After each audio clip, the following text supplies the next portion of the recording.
হে WhatsApp guys, কেমন আছো সবাই? আশা করি সবাই খুব ভালো আছো। র্যান্ডম ভিডিও চ্যানেলের মুভির এক্সপ্লেনেশন সিরিজে আজকের পর্বে আমরা আবার আরেকটা দর্শকের স্ক্রিপ্টের উপর ভিত্তি করে সিনেমা এক্সপ্লেন করতে চলেছি, যে সিনেমাটির নাম হচ্ছে জ্যাকব দ্য লায়ার। আর এটাও দ্বিতীয় বিশ্বযুদ্ধের উপর নির্মিত একটা সিনেমা। তো যাই হোক, এই সিনেমাটা সম্পর্কে সংক্ষিপ্তভাবে বলি। সিনেমাটি নির্মিত হয়েছিল 1999 সালে ইউএসএ তে। তো বুঝতেই পারছো সিনেমাটি 25 বছর আগের সিনেমা। আর এই সিনেমাটি নির্মাণে ব্যয় হয়েছিল হচ্ছে 450 কোটি টাকা, মানে অনেক ব্যয়বহুল একটা সিনেমা। বাট বক্স অফিস ওরকম ভালো করতে পারেনি, বাট কাহিনীটা মোটামুটি ভালো আর কি। তো যাই হোক, বাড়তি কোনো কথা না বলে আমরা মূল ভিডিওতে যাব। তো যাই হোক, এই সিনেমা যখন শুরু হয় তখন আমাদের বলা হয় এটা 1944 সাল, দ্বিতীয় বিশ্বযুদ্ধের সময়, এবং জার্মানি প্রায় পোল্যান্ডকে দখল করে নিয়েছে। আর সেখানে একটা ইহুদি বস্তি ছিল, মানে পোল্যান্ডের যে জায়গাটুকু ওরা দখল করেছে জার্মানিজরা, সে জায়গায় একটা ইহুদি বস্তি ছিল। আর ওই ইহুদি বস্তিকে জার্মানরা করেছে কি চারপাশ দিয়ে দেয়াল দিয়ে ঘিরেই দিয়েছিল, যার কারণে বস্তির লোকেরা জানতেই পারতো না যে বাইরের পৃথিবীতে কি ঘটছে। তো এখানে মূলত ইহুদিদের বন্দী করে রাখা হয়েছে এবং তাদেরকে বিভিন্ন কাজ করানো হতো আর কি। এর আগের একটা সিনেমা তোমরা দেখেছো যে ওদেরকে কেমন ভাবে ইউজ করা হতো। তো যাই হোক, এখানে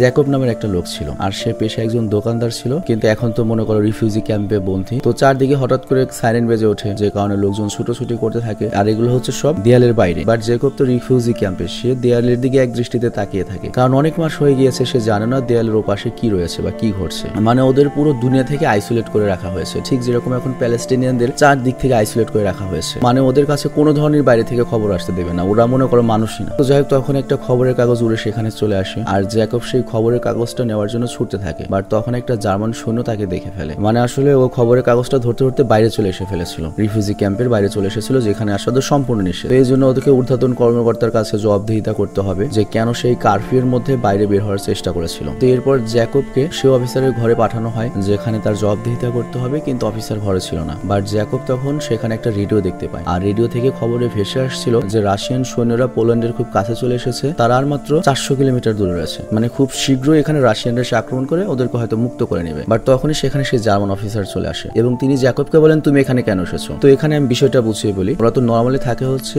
ওই বস্তির মধ্যে রিফিউজিতে, কিন্তু এদের কাজের জন্য ফ্যাক্টরিতে নেওয়া হয়। তো জ্যাকব ফ্যাক্টরি এরিয়াতে গিয়েছিল, যেখানে রাত 8টার পরে যাওয়া সম্পূর্ণভাবে নিষেধ। তো জ্যাকব বলে যে সৈনিকরা ভেবেছিল আমি নাকি কারফিউ ব্রেক করেছি, কিন্তু দেখুন আমি এখন যে এখানে রয়েছি এখনো কিন্তু 8টা বাজেনি, তার মানে আমি নিয়মের মধ্যেই রয়েছি। তো অফিসার তখন ঘড়ির দিকে তাকায় এবং দেখতে পায় যে 8টা বাজেনি, এই জন্য তিনি জ্যাকবকে যেতে দেন। কিন্তু জ্যাকব যখন বের হতে যেতে লাগে তখন সে দেখতে পায় এতক্ষণে দেরি হয়ে গিয়েছে, তাদের বস্তির বা রিফিউজি ক্যাম্পের মেন গেটটি সৈনিকরা বন্ধ করে দিয়েছে, সে আর ওখানে যেতে পারবে না। এই জন্য জ্যাকব সেখানেই বাইরে আটকা পড়ে এবং কোনো উপায় না পেয়ে পাশের একটা রেল স্টেশনে আশ্রয় নেয়, কারণ জার্মান সৈনিকদের সামনে পড়লে মেরেই ফেলবে, একটু সময় দেখাবে না। তো সেখানে জ্যাকব আরো একটা ছোট বাচ্চাকে দেখতে পায়, ও মেয়েটাও ইহুদি, যার মাকে জার্মান সৈনিকরা অনেক আগে মেরে দিয়েছে। বাট সে কোনো রকমে এখনো লুকিয়ে বেঁচে রয়েছে কোনোভাবে। তো মেয়েটিকে দেখে জ্যাকবের অনেক মায়া হয়, আর সে ওই বাচ্চা মেয়েটিকে লুকিয়ে ওই জিউসদের বস্তি এলাকাতে নিয়ে আসে, আর তারপর তার বাড়িতে মেয়েটিকে আশ্রয় দেয়। তবে তাকে লুকিয়ে রাখে, কারণ বুঝতেই পারছো এখানে যারা বস্তিতে রয়েছে সবার তো একটা লিস্ট রয়েছে, আইডি কার্ড রয়েছে। এই মেয়েটার তো আর মনে করে লিস্ট নেই, বারো এন্ট্রি নেই। তো ওকে যদি পায় ওকে মেরে ফেলবে, জ্যাকবকেও মেরে ফেলবে। তো মেয়েটিকে রেখে পরের দিন সকালে জ্যাকব কাজের উদ্দেশ্যে বের হয়। আর আমরা যেমন জানি যে জার্মান সৈনিকরা যাদেরকে রিফিউজি বানাতো তাদেরকে কিন্তু বাধ্যতামূলক কাজ করাতো, আর এর বিনিময়ে তাদেরকে খাবার দিত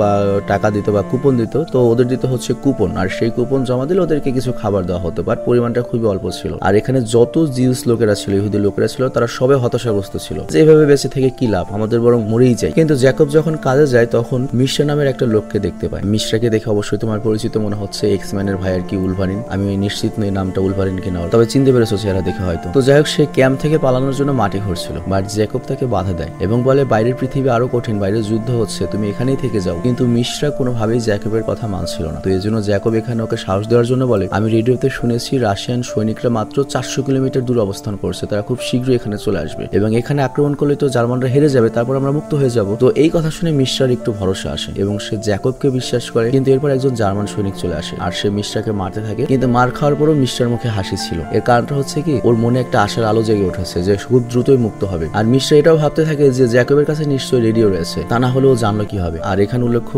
বুঝতে পারছো আজ থেকে 70-80 বছর আগে, মানে দ্বিতীয় বিশ্বযুদ্ধের সময় একটা রেডিও থাকা মানে বিশাল বড় ব্যাপার। তার উপর ওরা হচ্ছে রিফিউজি, জিউস বা ইহুদি, ওদের তো পুরো দুনিয়া থেকে ডিসকানেক্ট করে রাখা হয়েছে, ঠিক যেভাবে ইসরায়েল এখন ফিলিস্তিনিদের সকল ধরনের নেটওয়ার্ক, বিদ্যুৎ, পানি সবকিছু থেকে বিচ্ছিন্ন করে রেখেছে। তো যাই হোক, এরপর মিশ্রা যখন জিজ্ঞেস করে জ্যাকব তোমার কাছে কি রেডিও রয়েছে, বাট ও বলে না আমার কাছে কোনো রেডিও নেই। বাট মিশ্রা জ্যাকবের কথা বিশ্বাস করতে চায় না এবং ধরে নেয় অবশ্যই রেডিও রয়েছে, জাস্ট সে স্বীকার করছে না, কারণ স্বীকার করলে জানাজানি হয়ে গেলে লোকে মেরে ফেলা হবে। তো এরপর মিশ্রা করে কি ফ্রাঙ্ক নামের একটা লোকের কাছে আছে, যে আর কি এই রিফিউজি ক্যাম্পের মধ্যে মোটামুটি অবস্থা সম্পূর্ণ। আর তার কাছে এসে মিশ্রা বলে আমি আপনার মেয়েকে বিয়ে করতে চাই। তো ফ্রাঙ্ক এই কথা শুনে তো অবাক হয়ে যায় এবং মিশ্রাকে বলে এই পরিস্থিতি পরিস্থিতিতে আমরা বন্দী রয়েছি, তুমি এই বিপদের মধ্যে কিভাবে বিয়ের চিন্তা করছো? তো মিশ্রা তখন ফ্রাঙ্ককে বলে, রাশিয়ান সৈন্যরা মাত্র 400 কিলোমিটার দূরে অবস্থান করছে, খুব দ্রুত এরা এখানে আক্রমণ করবে এবং আমরা মুক্ত হতে পারবো। আর এই কথা আমি আমার এক বন্ধু জ্যাকবের কাছ থেকে শুনেছি, সে রেডিওতে এটা শুনেছে। রেডিওতে খবরে বলেছে রাশিয়ান সৈন্যরা খুব দ্রুত এখানে আক্রমণ করবে। তো এই কথা শুনে সবাই তো অবাক হয়ে যায়, শক্ট হয়ে যায় এবং সবাই মনে করতে থাকে তার মানে এই ক্যাম্পে কারো কাছে রেডিও রয়েছে যার নাম জ্যাকব। আর বুঝতেই পারছো ওই সময় রেডিও রাখা বড় ধরনের একটা অপরাধ ছিল এবং যদি রেডিও কারো কাছে পাওয়া যায় মানে হচ্ছে তার শাস্তি মৃত্যুদণ্ড। আর এই খবর শুনে ফ্রাঙ্কও হয়রান হয়ে যায়, কারণ তার কাছে একটা নষ্ট রেডিও রয়েছে। তো সে সেটাকে খুঁজে বের করে এবং ধ্বংস করার চেষ্টা করে, কারণ সে বুঝতে পেরেছে জার্মান সৈন্যরা এই রেডিও তো অবশ্যই খুঁজতে আসবে, জানাজানি হলে পুরো কলোনিতে খুঁজবে এবং যদি ওর নষ্ট রেডিও পায় ওকে তো মেরে ফেলবেই। তো যাই হোক, এরপর সে রেডিওটা একদম ভেঙে ফেলে। আর পরের দিন সকালে জ্যাকব আবার যখন কাজের উদ্দেশ্যে বের হয়, আশেপাশের সবাই তার সাথে কথা বলতে চায়। সবাই জিজ্ঞেস করে যুদ্ধের অবস্থা কি, রাশিয়ানরা কবে আমাদের এখানে আক্রমণ করবে, আমরা কবে মুক্ত হব। মানে অলরেডি পুরো ক্যাম্পে ছড়িয়ে গিয়েছে এই কথা। তবে একটা পজিটিভ ব্যাপার হচ্ছে সবার মনে আশার আলো বেঁধে গিয়েছে। যেখানে সবাই সুইসাইড করছিল দুদিন পর পর বা পালানোর চেষ্টা করছিল, তারা এখন ওয়েট করছিল, আশার আলো দেখছিল। কিন্তু জ্যাকব তাদেরকে বোঝানোর চেষ্টা করে তার কাছে কোনো রেডিও নাই, মিথ্যা বলেছিল। তবে এরপরও আশাবাদী মানুষগুলো জ্যাকবের কথা বিশ্বাস করে না। তারা ধরে নিয়েছিল জ্যাকবের কাছে অবশ্যই রেডিও রয়েছে, সে জাস্ট ভয় স্বীকার করছে না। এবং সবাই বারবার জ্যাকবের কাছে যুদ্ধের খবর নিতে চাইলে জ্যাকব একটা সময় বিরক্ত হয়ে যায় এবং বিরক্ত হয়ে বলে, হ্যাঁ হ্যাঁ, গতকাল রেডিওতে আমি রাশিয়ান সঙ্গীত শুনেছি। আর এই খবরটিও তখন দ্রুত অগ্নিগিরির আগুনের মতো ছড়িয়ে পড়ে পুরো ক্যাম্পে। আর এরপর জ্যাকব যখন বাইরে হাঁটছিল তখন সে যে দেখতে পায় যে তার একজন সহযোগী মানে একসাথে কাজ করতো সে আত্মহত্যা করেছে। আর তখন মৃত লাশের পাশে দাঁড়িয়ে থাকা প্রফেসর জ্যাকবের উদ্দেশ্যে বলে, ওই যে নামটা ভুলে গেলাম, যার মেয়েকে বিয়ে করতে চেয়েছিল মিশ্রা, ও বলে, তোমার বন্ধু কত বোকা, রাশিয়ান সৈন্যরা মাত্র 400 কিলোমিটার দূরে রয়েছে, আমরা কিছুদিনের মধ্যে মুক্ত হব, ও এখনই হতাশাগ্রস্ত হয়ে আত্মহত্যা করলো। তো এরপর জ্যাকব তার বন্ধুর লাশের দিকে তাকিয়েই থাকে। আর তখনই পেছন থেকে প্রফেসর এসে তাকে জিজ্ঞাসা করে, সত্যি বলো তো রাশিয়ান সৈন্যরা কি আসলেই 400 কিলোমিটার দূরে অবস্থান করছে, আমরা খুব তাড়াতাড়ি মুক্ত হব? তো জ্যাকব কিছুক্ষণ চুপ থাকে আর তারপর সে সিদ্ধান্ত নেয় সেটাই বলবে। সে বলে, হ্যাঁ, রাশিয়ান সৈন্যরা আসলেই 400 কিলোমিটার দূরে অবস্থান করছে, আমরা খুব শীঘ্রই এখান থেকে মুক্ত হব। কারণ জ্যাকব বুঝতে পেরেছে এখানকার প্রত্যেকটা মানুষ ডিপ্রেসড, হতাশাগ্রস্ত, তারা কেউ আর বাঁচতে চাচ্ছে না। কিন্তু জ্যাকবের এই বলা মিথ্যা যদি সবাইকে বেঁচে থাকার আশা জাগায় সেটা তো অবশ্যই ভালো, কারণ আজ হোক কাল হোক রাশিয়ানরা তো এখানে এসে পৌঁছাবে, যুদ্ধে জিতুক বা হারুক সেটা পরের কথা। তো এরপর থেকে জ্যাকব করে ইচ্ছা করে ওদেরকে খালি ভালো খবর শোনাতে থাকে, মন গড়া সব ভালো খবর, যে রাশিয়ান সৈন্যরা আরো কাছে এসেছে, অতখানি আক্রমণ করেছে, অত ও জায়গায় হারিয়েছে জার্মানদের এবং খুব দ্রুত আমরা মুক্ত হয়ে যাব। কিন্তু এই মিথ্যে কথাগুলো সবাইকে এত খুশি করছিল যে পুরো ক্যাম্পে এত যন্ত্রণার মধ্যেও খুশির বাতাস বইতে শুরু করে এবং আশার আলো দেখতে শুরু করে। আবার এদিকে দেখা যায় জ্যাকবের বাসায় থাকা বাচ্চা মেয়েটি অসুস্থ হয়ে পড়ে আর তাই জ্যাকব স্থানীয় ডক্টরের কাছে আসে। আর ডাক্তার তখন জ্যাকবকে দেখে বলে, আমি তো ডাক্তার ঠিক আছে, কিন্তু নামে ডাক্তার, আমার কাছে তো কোনো ওষুধ নেই, আমার কাছে খালি একটা ওষুধও রয়েছে, সেটা হচ্ছে তোমার দেওয়া এই নিউজগুলো, ভালো নিউজগুলো। তো এরপর ডক্টর জ্যাকবের সাথে তার বাড়িতে যায়। আর অন্যদিকে দেখা যায় ফ্রাঙ্ক লোকটি, প্রফেসর, সে তার সাথীদের সাথে নিয়ে চিন্তা করছে যে জ্যাকব আর মিশ্রা মিলে হয়তো আলাদা কোনো র্যাবেল গ্রুপ করছে, যারা এখান থেকে হয়তো জার্মান সৈনিকদের বিরুদ্ধে লড়াই শুরু করবে। কিন্তু এটা হলো তো ভেতরে সবাই মারা পড়বে, কারণ তাদের কাছে তো পর্যাপ্ত অস্ত্র নেই। তো এটা চেক করার জন্য ওরা করে কি জ্যাকবের বাড়িতে যায় ওই রেডিওটা খুঁজতে, যাতে করে রেডিওটা ধ্বংস করতে পারে এবং জার্মানরা এখানে কোনো ঝামেলা না করে। কিন্তু তখনই জ্যাকব আর ডাক্তার সেখানে চলে আসে। তো তাদেরকে দেখে ফ্রাঙ্ক আর তার সাথীরা লুকিয়ে পড়ে। আর অন্যদিকে ডাক্তার মেয়েটিকে দেখে বলে, ওর অবস্থা তো অনেক খারাপ, তুমি ওকে বারবার গরম পানি খাওয়াবে, কারণ আমাদের কাছে যেহেতু আর কোনো ওষুধ নেই, একটাই চিকিৎসা, আর ওকে ভালো কথা শোনাবে, সাহস দেবে। তো এই কথা বলে ডক্টর চলে যায়। আর তারপর জ্যাকব ফ্রাঙ্ক আর তার সাথীদেরকে দেখতে পায়। তো ফ্রাঙ্ক আর তার সাথীরা জ্যাকবকে বলে, তোমার রেডিওটি কোথায়, ওটার জন্য আমাদের সবার জীবন চলে যেতে পারে। বাট তখন সেখানে প্রফেসর আসে। তো এখানে আমি ভুল বলেছি, প্রফেসর আর ফ্রাঙ্ক দুজন সেপারেট পার্সন, চেহারাটা আমি জাস্ট চিনতে পারিনি। তো প্রফেসর তাদের উদ্দেশ্য করে বলে, দেখো জ্যাকব যেদিন থেকে রেডিওর খবরগুলো এই ক্যাম্পে শোনাচ্ছে সেদিনের পর থেকে এই ক্যাম্পে কিন্তু একটা আত্মহত্যাও হয়নি, সবাই আশালো দেখতে পেয়েছে, তো এটা নিয়ে চুপ থাকো। তো প্রফেসরের কথা সবাই বুঝতে পারে এবং লোকগুলো বলে, আচ্ছা তুমি শেষবারের মতো আর একবার রেডিওর খবরটা শুনে রেডিওটা ধ্বংস করে দিও। কিন্তু এই কথা বলতে বলতে কারেন্ট চলে যায় আর সবাই যার যার বাড়ি ফিরে যায়। আর এদিকে বাচ্চা মেয়েটি জ্যাকবকে বলে, তোমার কাছে কি সত্যি রেডিও রয়েছে, যদি থাকে আমাকে একটু শোনাবে? তো জ্যাকব তখন বলে, তুমি সুস্থ হও তারপর আমি তোমাকে রেডিও শোনাবো। তো পরের দিন জ্যাকব যখন কাজে যায়, কাজটা শেষ করে কুপনও পায়, কিন্তু ওদেরকে কোনো খাবার দেওয়া হয় না, কারণ একটা অফিসারের স্ট্রোক হয়েছে, এজন্য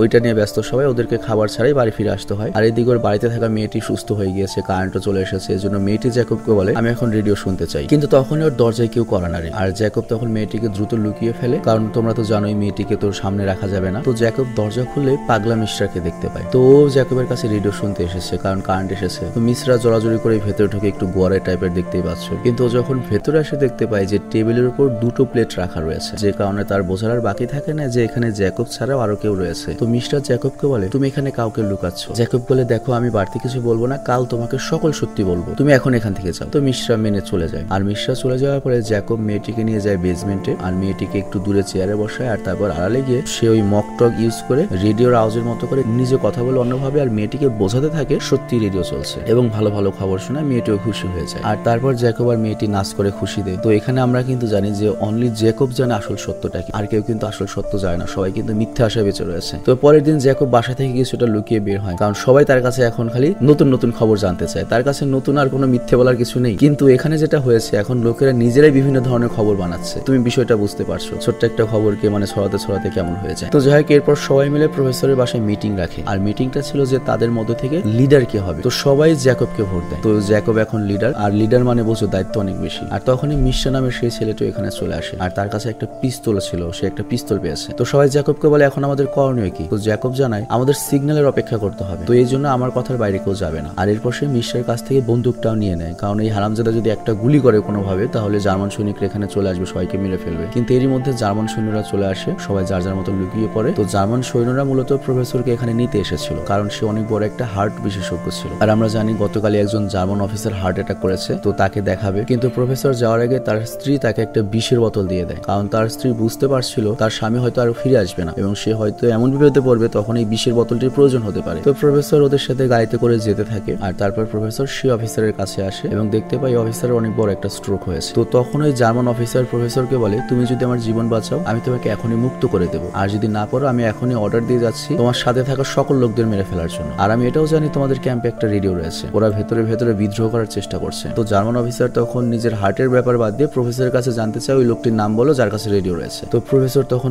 বিপদে পড়ে যায়, তো এই জন্য সে খাবারের জন্য একটু পানি চায়, আর পানি আনতে গেলে সেই সুযোগে করে কি তার স্ত্রীর দেওয়া বিষটা খেয়ে ফেলে এবং আত্মহত্যা করে। তো এটা দেখে জার্মান অফিসার রেগে যায় এবং সৈন্যদেরকে অর্ডার দেয় যে কোনো ভাবে রেডিও খুঁজে বের করে নিয়ে আসো। তো সৈনিকরা সাথে সাথে ক্যাম্পে চলে আসে, সবখানে তন্ন তন্ন করে রেডিও খুঁজতে থাকে এবং সৈনিকরা যাদের সন্দেহ করছিল তাদের সবাইকে গ্রেপ্তার করে ফেলে। আর ঘোষণা দেয় যার কাছে রেডিও আছে সে যদি আজকে রাত্রির মধ্যে ধরা না দাও তাহলে যাদের গ্রেপ্তার করেছে তাদের সবাইকে মেরে ফেলা হবে। তো এই ঘোষণা জ্যাকবও শুনতে পায়, আর তখনই তার কাছে একটা বন্ধু আসে, আর সে জ্যাকবকে বলে তুমি কি সিগন্যাল পেয়েছো, যে সিগন্যালের অপেক্ষা তুমি করছো রাশিয়ানদের কাছ থেকে। তখন জ্যাকব তার বন্ধুকে সকল সত্য কথা বলে দেয় যে আমার কাছে কোনো রেডিও নেই, আমি অমুক জায়গায় গিয়ে অফিসারের রুম থেকে রেডিওর তথ্য শুনেছিলাম, এতদিন আমি সব মিথ্যা বলেছি। আর এখানে লক্ষ্য জ্যাকবের এই বন্ধু কিন্তু নিজেও কয়েকবার আত্মহত্যা করার চেষ্টা করেছে, কিন্তু জ্যাকবের জন্যই বেঁচেছিল, মানে ওই মিথ্যে বেঁচেছিল, বাট এই সত্য জানার পরে সে আবার আত্মহত্যা করে। আবার অন্যদিকে ওই বাচ্চা মেয়েটিও জেনে যায় জ্যাকবের কাছে কোনো রেডিও নেই। তো ওই মেয়েটি তখন জ্যাকবকে বলে আপনি মিথ্যা বলেছেন ঠিকই, কিন্তু আপনি অনেক ভালো একজন মানুষ, আমরা সবাই আপনাকে অনেক বিশ্বাস করি। আর তারপর জ্যাকব মেয়েটিকে আদর করে বাইরে চলে আসে, আর জার্মান সৈনিকদের উদ্দেশ্যে বলতে থাকে আমি সেই লোক যার কাছে রেডিওটা রয়েছে। তো এরপর জার্মান সৈনিকরা জ্যাকবকে ধরে সেই জার্মান অফিসারের কাছে নিয়ে আসে যার কাছে আগে আনা হয়েছিল, আর এর কাছ থেকেই কিন্তু জ্যাকব রেডিওটা শুনেছিল। তো জ্যাকব অফিসারকে তখন বলে আমার রেডিওটি আপনার এই ঘরেই রয়েছে, মানে অফিসারকে সব খুলে বলে দেয়। আর অফিসারও বিষয়টা বুঝতে পারে যে ঘটনা কি ঘটেছে, কিন্তু অফিসার এখানে জ্যাকবকে বলে তোমার সব ইহুদিদের কাছে গিয়ে বলতে হবে তোমার কাছে কোনো রেডিও নেই, তুমি এতদিন যেসব খবর বলেছো সব মিথ্যে ছিল।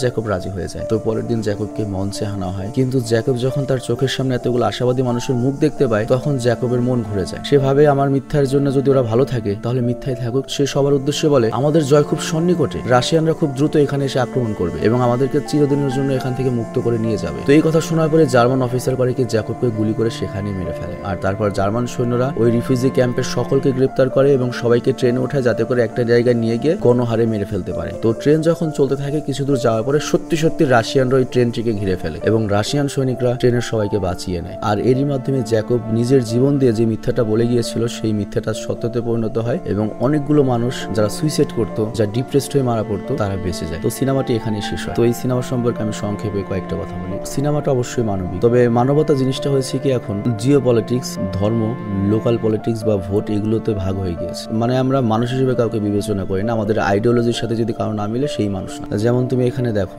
জিউসরা নিজেরাও এত বিপদে ছিল এক সময়, অথচ সেই জিউসরা কিন্তু এখন জার্মানদের চেয়ে বেশি বর্বর হয়েছে। ওদের কিন্তু মানবিক হওয়া উচিত ছিল, ওরা এত কষ্ট করেছে, ওদের মানবিক হওয়া উচিত ছিল। আবার এই ব্রিটিশরা ওরা জিউসদের বাঁচানোর জন্য এত কিছু করেছে, অথচ এই ফিলিস্তিন আর হচ্ছে ইসরায়েল এই ঝামেলাটা কিন্তু ওরা তৈরি করেছে, ভারত পাকিস্তানের ঝামেলাটা ওরা তৈরি করেছে। ব্রিটিশরা যেসব দেশে মানে কবজা করেছিল প্রত্যেকটা দেশ ওরা ঝামেলা করে রেখে এসেছে, ওই সব দেশগুলো এখনো এটার ফল ভোগ করছে। তুমি যদি একটু মানচিত্র দেখো ইসরায়েল আর ফিলিস্তিনের, ব্রিটিশরা ইচ্ছা করে এমন ভাবে মানচিত্রটা করেছিল যাতে ভবিষ্যতে এটা নিয়ে সমস্যা হয়। আবার এই যে আমেরিকা এত সুন্দর সিনেমা বানিয়েছে, এত মানবতার কথা বলে, আমেরিকা পুরো মনে করো যে ইসরায়েলদের সাপোর্ট করছে। এখানে যে আমরা রিফিউজিদের দেখলাম বা জ্যাকবদের দেখলাম, এই সেম স্টোরি তো বর্তমানে প্যালেস্টাইনিয়ানদের, বাট তাদের জন্য আমেরিকার মন খারাপ হচ্ছে না, কারোর মন খারাপ হচ্ছে না। রাশিয়া যদি টুকটাক কথা বলে, রাশিয়ার অ্যাকচুয়ালি মন খারাপ নেই, রাশিয়া তার স্বার্থ রয়েছে, দুনিয়ার কারোই এটা নিয়ে কিছু যায় আসে না। এমনকি মুসলিম যে 55টা কান্ট্রি রয়েছে তাদেরও কিছু যায় আসে না। তারা জাস্ট কি করে এই প্যালেস্টিনের ব্যাপারটা নিয়ে সিম্প্যাথি ক্রিয়েট করে ভোটের রাজনীতি করে। তো যাই হোক, আমার কথাটা কিন্তু খুবই বাস্তবসম্মত। মানবতা জিনিসটা হচ্ছে এক এক দেশের স্ট্যান্ডার্ড এক এক রকম। মানে আমেরিকার চোখে মানবতা একরকম,